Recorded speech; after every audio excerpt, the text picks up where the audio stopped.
ഹരേ കൃഷ്ണ. എല്ലാവർക്കും മാധവത്തിലേക്ക് സ്വാഗതം. 2026 മാർച്ച് മാസം 1-ാം തീയതി ഞായറാഴ്ച. അന്ന് കുംഭമാസത്തിലെ ആയില്യമാണ്. നമുക്കെല്ലാവർക്കും അറിയാം, ഞായറാഴ്ച ദിവസം നാഗദേവതാ പ്രാർത്ഥനയ്ക്ക്, നാഗപൂജയ്ക്ക് ഏറ്റവും ഉത്തമമാണ് എന്ന് നമുക്കറിയാം. അങ്ങനെ വരുന്ന അവസരത്തിൽ ഞായറാഴ്ചയും ആയില്യവും കൂടി ചേർന്ന് വന്നാലോ എത്രത്തോളം ശ്രേഷ്ഠമായ ദിവസമാണ്. പ്രത്യേകിച്ച് കുംഭമാസത്തിലെ ആയില്യമാണ്. കുംഭമാസത്തിലെ ആയില്യം തുലാമാസത്തിലെ ആയില്യം പോലെ തന്നെ, കന്നിമാസത്തിലെ ആയില്യം പോലെ തന്നെ ശ്രേഷ്ഠമാണ്. കന്നിമാസത്തിലെയും തുലാമാസത്തിലെയും കുംഭമാസത്തിലെയും ആയില്യം അങ്ങേറ്റം ശ്രേഷ്ഠമാണ് നാഗപൂജയ്ക്ക്. നാഗദേവത എന്ന് പറയുന്നത് പ്രത്യക്ഷ ദൈവമാണ്. നമ്മൾ മലയാളികളെ സംബന്ധിച്ചിടത്തോളം നമ്മുടെ ഭൂമിയുടെ അധികാരികളാണ്. നാഗദോഷമുണ്ടെങ്കിൽ നശിച്ചു, ജീവിതം നശിച്ചു എന്ന് മാത്രം പറഞ്ഞാൽ മതി. അതിൽ കൂടുതൽ വേറെ ഒന്നും നമുക്ക് പറയാനില്ല. ജീവിതം നശിച്ചു. അതുകൊണ്ട് തന്നെ നാഗദോഷമില്ലാതിരിക്കുവാൻ പരമാവധി ശ്രദ്ധിക്കണം. മറ്റേതു ദോഷങ്ങൾക്കും നമുക്ക് പരിഹാരമുണ്ട്, പക്ഷേ നാഗദോഷത്തിന് പരിഹാരമുണ്ട് എങ്കിലും വളരെ ബുദ്ധിമുട്ടാണ്. അവരെ ഒരു കാരണവശാലും നമ്മൾ വിഷമിപ്പിക്കുവാൻ പാടുള്ളതല്ല. നാഗങ്ങൾക്ക് വിളക്ക് തെളിയിക്കുകയും അവർക്ക് വേണ്ട പൂജകൾ ചെയ്യുന്ന ഏതു വീടാണോ ഉള്ളത്, ആ വീട്ടിൽ അന്നം മുട്ടില്ല, രോഗമുണ്ടാവുകയില്ല, ഐശ്വര്യമുണ്ടാകും, സന്തതികൾക്ക് അഭിവൃദ്ധി ഉണ്ടാകും, 100% ഉറപ്പാണ്.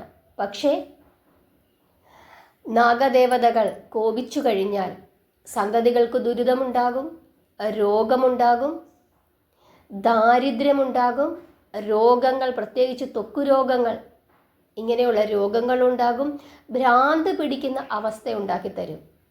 അതുകൊണ്ട് തന്നെ മറ്റേത് ദേവതകളോട് നമ്മൾ കളിച്ചാലും നാഗദേവതകളോട് യാതൊരു കാരണവശാലും നമ്മൾ യാതൊരു വിധത്തിലുള്ള തെറ്റും ചെയ്യാൻ പാടില്ല. ഗുരുവായൂരപ്പനോടോ മഹാവിഷ്ണുവിനോടോ പഴനി ആണ്ടവനോടോ നമുക്ക് വേണമെങ്കിൽ പിണങ്ങാം. പക്ഷേ നാഗദേവതകളോട് യാതൊരു കാരണവശാലും നമ്മൾ പിണങ്ങാൻ പാടില്ല. കാരണം ഇത് ഈ കേരള ഭൂമിയിൽ പണ്ട് നാഗങ്ങളുടെ സഞ്ചാരമായിരുന്നു ഉണ്ടായിരുന്നത്. എല്ലാ ഭൂമിയിലും നാഗങ്ങൾ ഉണ്ടായിരുന്നു.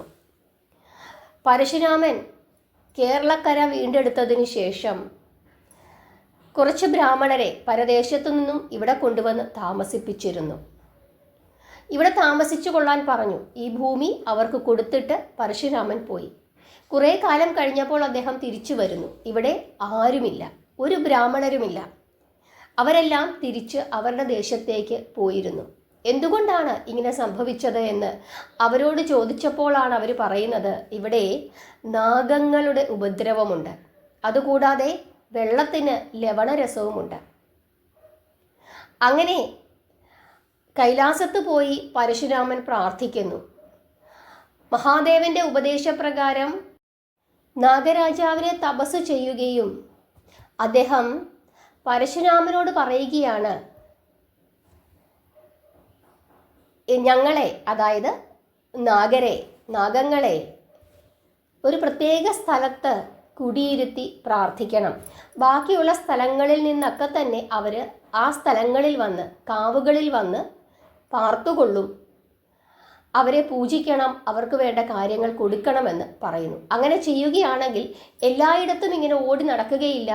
കാവുകൾ ഉണ്ടാക്കി, എല്ലാ വീടുകളിലും കാവുകൾ ഉണ്ടാക്കി അവരെ അവിടെ ഇരുത്തി ആരാധിക്കണം. അങ്ങനെയാണെങ്കിൽ എല്ലാ പ്രദേശത്തും സഞ്ചരിക്കുകയില്ല എന്ന് പറയുന്നു. അങ്ങനെ അന്നു മുതൽ പരശുരാമൻ്റെ ഉപദേശപ്രകാരം എല്ലാ വീടുകളിലും സർപ്പക്കാവുകൾ ഉണ്ടാക്കുകയും അങ്ങനെ അവിടെ നാഗങ്ങളെ കുടിയിരുത്തി അവരുടെ കുടുംബദേവതകളായി കണക്കാക്കി പ്രാർത്ഥിക്കുകയും ചെയ്തു. മണ്ണാർശാല ആയില്യം നമ്മൾ കഴിഞ്ഞ ദിവസം കഥ പറഞ്ഞപ്പോൾ ഈ ഭാഗം വളരെ വിശദമായി തന്നെ പറഞ്ഞു. മണാശാല മഹാത്മ്യം ഇത് തന്നെയാണ് പറയുന്നത്. വളരെ വിശദമായിട്ട് ആ കാര്യങ്ങളൊക്കെ ആ മണാശാല മഹാത്മ്യത്തിനകത്ത് പറയുന്നുണ്ട്. ഞാൻ ആ ഒരു വീഡിയോയുടെ ലിങ്ക് ഞാൻ ഡിസ്ക്രിപ്ഷൻ ബോക്സിൽ കൊടുത്തേക്കാം. നിങ്ങളതൊന്ന് കേട്ടു നോക്കണം. മണ്ണാർശാല മഹാത്മ്യം. അങ്ങനെ അന്ന് മുതൽ കേരളദേശത്തിലുള്ള മനുഷ്യരെല്ലാവരും തന്നെ അവരുടെ കുടുംബങ്ങളിൽ കാവുകൾ ഉണ്ടാക്കുകയും അവിടെ നാഗദേവതകളെ പ്രതിഷ്ഠിക്കുകയും അവർക്ക് വേണ്ട പൂജകൾ ചെയ്തു കൊടുക്കുകയും ചെയ്തുകൊണ്ടിരുന്നു. അങ്ങനെയാണ് പണ്ടത്തെ പ്രധാനപ്പെട്ട വീടുകളിലൊക്കെ തന്നെ നാഗര് ഉള്ളതും, അതായത് കാവുകളുള്ളതും അവിടെ നാഗങ്ങളെ പൂജിക്കുകയും ചെയ്തു പോന്നിരുന്നതും. പക്ഷേ ഇന്നത്തെ ആധുനിക ലോകത്തിൽ മനുഷ്യർക്ക് ഇതിനൊന്നും വിശ്വാസമില്ലാതായി. കാവുകൾ വെട്ടി നശിപ്പിക്കുവാൻ തുടങ്ങി. നാഗർക്ക് വേണ്ട പൂജകൾ കൊടുക്കാതെയായി. അതിൻ്റേതായ അനർത്ഥങ്ങൾ ഉണ്ട് താനും. പക്ഷേ ഏതൊരു കുടുംബത്തിലാണോ നാഗങ്ങൾക്ക് വിളക്ക് തെളിയിക്കുന്നത്, അവർക്ക് വേണ്ട കാര്യങ്ങൾ ചെയ്തു കൊടുക്കുന്നത്, ആ വീട്ടിൽ ഐശ്വര്യം മാത്രമേ ഉള്ളൂ എന്നുള്ള കാര്യം 100% ഉറപ്പാണ്. ഞാൻ അനുഭവസ്ഥയാണ്. പക്ഷേ അവരോട് ഏതെങ്കിലും വിധത്തിലുള്ള ദോഷങ്ങൾ ചെയ്തു കഴിഞ്ഞാൽ അവർ കോപിക്കുകയും ചെയ്യും. മാർച്ച് മാസം 1-ാം തീയതി ഞായറാഴ്ച ആയില്യം കൂടി വന്നിരിക്കുന്നത് കൊണ്ട് അന്ന് മത്സ്യമാംസാദി ഭക്ഷണങ്ങൾ ഒഴിവാക്കിക്കൊണ്ട് ഒരിക്കലുണ്ട് ശിവക്ഷേത്ര ദർശനം നടത്തുകയോ അല്ലെങ്കിൽ നാഗക്ഷേത്ര ദർശനം നടത്തുകയോ ചെയ്യുന്നത് വളരെയധികം ശ്രേഷ്ഠമാണ്.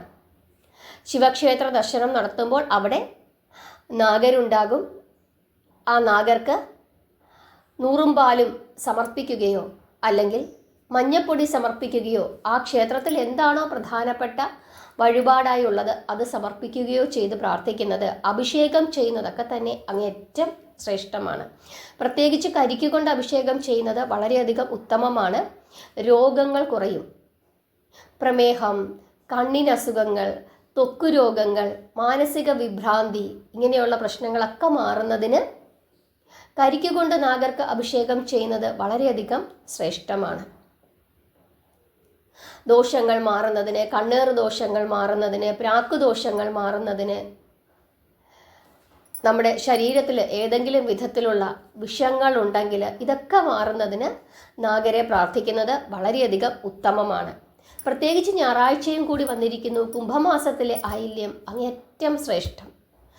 അതുകൊണ്ട് തന്നെ നാഗദേവതാ പൂജ യാതൊരു കാരണവശാലും മുടക്കരുത്.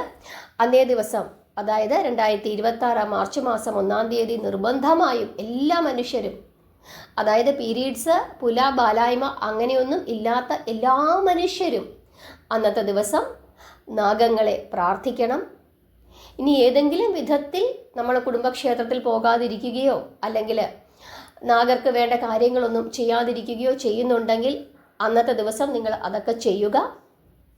അതുപോലെ രാഹുർ ദശയിൽ ഉള്ള ആളുകൾ, ഇപ്പോൾ രാഹുർ ദശ അനുഭവിക്കുന്ന ആളുകൾ, കേതുർ ദശ അനുഭവിക്കുന്ന ആളുകൾ, രാഹുകേതു ദോഷമുള്ള ആളുകൾ, ഇവരൊക്കെ തന്നെ അന്നേ ദിവസം ഒരിക്കലുണ്ട് നാഗരെ നിർബന്ധമായും പ്രാർത്ഥിക്കണം. അവർക്ക് എല്ലാ വിധത്തിലുള്ള ഐശ്വര്യങ്ങളും ഉണ്ടാകും. നാഗക്ഷേത്രത്തിൽ പോകാൻ സാധിക്കുന്നില്ലെങ്കിൽ ശിവക്ഷേത്ര ദർശനമെങ്കിലും ചെയ്ത് പ്രാർത്ഥിക്കണം. രാഹുർദശ അനുഭവിക്കുന്ന ആളുകൾക്കറിയാം, ഭ്രാന്ത് എടുക്കുന്ന അവസ്ഥയുണ്ടാകും, അപസ്മാരം ഉണ്ടാകുന്ന അവസ്ഥയുണ്ടാകും. പോലീസ് സ്റ്റേഷൻ, കോടതി, ഇങ്ങനെ സാമ്പത്തിക ദുരിതങ്ങൾ, ജോലി സംബന്ധമായ പ്രശ്നങ്ങൾ, അപവാദം, ജയിൽവാസം, പോലീസ് സ്റ്റേഷൻ, കോടതി, ഭ്രാന്ത്, അപസ്മരം എന്നിങ്ങനെ നമുക്ക് പറയാൻ പറ്റില്ല. അത്രത്തോളം ദുരിതങ്ങൾ രാഹുർദശാകാലം കൊണ്ടുവന്ന് നൽകും. പക്ഷേ ഒരു കാര്യം ശ്രദ്ധിക്കാനുള്ളത്, ഇങ്ങനെയൊക്കെയുള്ള ദോഷങ്ങൾ ഉണ്ടാകാനുള്ള സാധ്യതയുണ്ട് എന്ന് മനസ്സിലാക്കിക്കൊണ്ട് വേണ്ട വിധത്തിലുള്ള പ്രാർത്ഥനകളും പൂജകളും ചെയ്ത് മുമ്പോട്ട് പോയി കഴിഞ്ഞാൽ തീർച്ചയായിട്ടും ഈ ആപത്തുകളിൽ നിന്ന് നമുക്ക് രക്ഷപ്പെടാനും സാധിക്കുമെന്നുള്ളതാണ് ഏറ്റവും പ്രധാനപ്പെട്ട കാര്യം.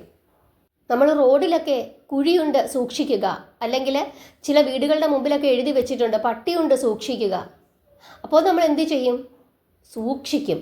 അങ്ങനെ സൂക്ഷിച്ചു പോയാൽ എന്ത് സംഭവിക്കുകയില്ല? കുഴിയിൽ വീഴില്ല. അതുകൊണ്ട് തന്നെ ഈ കേതുർദശയിൽ ജീവിക്കുന്ന ആളുകൾ, കേതുർദശ ഇപ്പോൾ അനുഭവിക്കുന്ന ആളുകൾ, രാഹുർദശ ഇപ്പോൾ അനുഭവിക്കുന്ന ആളുകൾ, ജാതകത്തിൽ രാഹുവും കേതുവുമൊക്കെ ദോഷസ്ഥാനത്ത് നിൽക്കുന്ന ആളുകൾ, സർപ്പദോഷമുള്ള ആളുകളൊക്കെ തന്നെ ശ്രദ്ധിച്ചു മുമ്പോട്ട് പോകണം. ഒരു അപകടം നമ്മുടെ മുമ്പിലുണ്ട് എന്ന ബോധ്യത്തിൽ നമ്മൾ മുമ്പോട്ട് പോയി കഴിഞ്ഞാൽ വേണ്ട വിധത്തിലുള്ള പ്രാർത്ഥനകളും പൂജകളും നടത്തി എപ്പോഴും ഒരു ശ്രദ്ധയോടുകൂടി മുമ്പോട്ട് പോയി കഴിഞ്ഞാൽ നമ്മുടെ മുമ്പിൽ ആരെങ്കിലും വരുന്നുണ്ടെങ്കിൽ 2 വട്ടം ആലോചിക്കണം, ഇവരെ വിശ്വസിക്കാമോ? ഏതെങ്കിലും ഒരു കരാറിൽ ഏർപ്പെടുമ്പോൾ 2 വട്ടം ആലോചിക്കണം, ഇത് നല്ലതിനാണോ? അല്ലെങ്കിൽ ഏതെങ്കിലും ഒരു ബന്ധം ഉണ്ടാക്കുന്നതിനാണെങ്കിൽ 2 വട്ടം ആലോചിക്കണം, ഇത് ശരിയാണോ? ഇങ്ങനെ എല്ലാ കാര്യങ്ങളും വളരെ ശ്രദ്ധയോടുകൂടി ആലോചിച്ച് ഇത് നല്ല കാലമല്ല, ദോഷകാലമാണ്, ആ ദോഷത്തിൽ നമ്മൾ ചെന്ന് പെടാതെ മുമ്പോട്ട് പോകണം എന്ന ശ്രദ്ധയോടുകൂടി ജീവിച്ചു കഴിഞ്ഞാൽ, പ്രാർത്ഥനയോടുകൂടി ജീവിച്ചു കഴിഞ്ഞാൽ ഈ വിധത്തിലുള്ള ദോഷങ്ങളൊന്നും നമ്മളെ ബാധിക്കുന്നതല്ല. പക്ഷേ ശ്രദ്ധയില്ലാതെ പോയാൽ ഞാൻ മുമ്പ് പറഞ്ഞ എല്ലാ വിധത്തിലുള്ള ദുരിതങ്ങളും നമുക്ക് ഉണ്ടാക്കി തരികയും ചെയ്യും. അതാണ് ശ്രദ്ധിക്കാനുള്ളത്. എല്ലാവർക്കും ഈ ദിവസത്തെ പ്രാധാന്യം മനസ്സിലായി എന്ന് വിശ്വസിക്കുന്നു. എന്തായാലും 2026 മാർച്ച് മാസം 1-ാം തീയതി ഞായറാഴ്ച, അന്ന് കുംഭമാസത്തിലെ ആയില്യം, ആ ദിവസം നാഗാരാധനയ്ക്കായി മാറ്റിവെക്കുക. എല്ലാവർക്കും ആ ദിവസത്തിൻ്റെ പ്രാധാന്യം മനസ്സിലായി എന്ന് വിശ്വസിക്കുന്നു. വളരെ ഉത്തരവാദിത്വത്തോടുകൂടി, ശ്രദ്ധയോടുകൂടി, ഗൗരവത്തോടുകൂടി ഈ ദിവസത്തെ കാണുകയും നാഗദേവതകളെ ആരാധിക്കേണ്ടുന്നതിൻ്റെ പ്രാധാന്യം വളരെ ശ്രദ്ധയോടുകൂടി മനസ്സിലാക്കുകയും അക്കാര്യം ഗൗരവമാണ് എന്ന് ചിന്തിക്കുകയും ചെയ്ത് മുമ്പോട്ട് പോയി കഴിഞ്ഞാൽ എല്ലാ വിധത്തിലുള്ള ഐശ്വര്യങ്ങളും നമുക്കുണ്ടാകും. സന്തതികൾക്ക് ഐശ്വര്യമുണ്ടാകും, ദാരിദ്ര്യമുണ്ടാവുകയില്ല, എല്ലാ വിധത്തിലുള്ള ശ്രേയസ്സും ഉണ്ടാകും, രോഗങ്ങളിൽ നിന്ന് ശമനമുണ്ടാകും, സമ്പത്തുണ്ടാകും. അങ്ങനെ നാഗരുടെ അനുഗ്രഹം നമുക്കെല്ലാവർക്കും ഉണ്ടാവുകയും ചെയ്യും. അതുകൊണ്ട് ഈ ദിവസത്തെ പ്രാധാന്യം മനസ്സിലാക്കി പ്രാർത്ഥിക്കുക, നാമം ജപിക്കുക. ഹരേ കൃഷ്ണ.